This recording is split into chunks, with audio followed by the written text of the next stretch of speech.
Labour MP Steve Reed accused Zack Polanski and the Green Party of spreading hatred as he discussed the rise of anti-Semitism with GB News presenters Alex Armstrong and Ellie Costello. The Secretary of State for Housing, Communities and Local Government said, "We need the Green Party to do what the Labour Party did and kick out members of their party who are openly anti-Semitic." In my borough, where my constituency is, 2 Green Party candidates have been arrested for allegations of stirring up racial hatred, and instead of condemning them, the Green Party has put out a letter saying that the Labour Party is spreading cynical misinformation. These people were arrested for hate crimes targeting the Jewish community. One of them was back out on the doorsteps this weekend. We have photographic evidence of them knocking on doors now. Zack Polanski, come on, these people are spreading anti-Semitic hatred. You cannot put them up for election.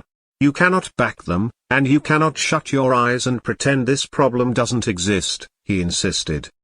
He also reflected on his own party's efforts to stamp out hatred towards the Jewish community. We're putting record amounts of money in to have security around synagogues, Jewish places, places of worship, Jewish schools, Jewish community centers. But they shouldn't have to have security guards and barbed wire outside these buildings. No other faith community in this country has to face that, and nor should our Jewish community, he insisted. So we have to do more to tackle it at source. So the crime and policing bill just became law gives the Home Secretary more powers to take into account the cumulative impact of all of these marches where there is intimidation against Jewish people, so that they can be prevented and banned if necessary.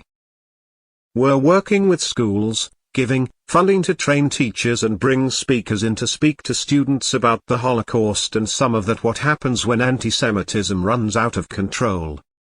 We're working with universities so that the outrageous levels of anti-Semitism on campus, where some students have got away with targeting their fellow students just because they are Jewish, that can no longer happen. I think that the point underneath all of this is that legitimate debate about the actions of a foreign country should never, ever lead to the kind of vile hatred and attacks on British Jews in our country who have done nothing, he said.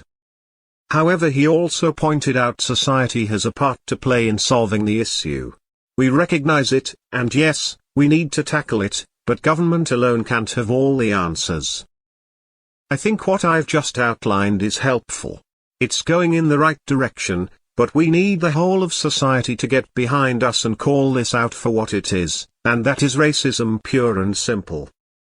We need the leaders of all faiths, not just the Jewish faith, but Christians, Muslims, all the other faiths, to come together and call out this racism when we see it. We need civil society leaders, of our communities, leaders of our businesses, to call this out for what it is, he said.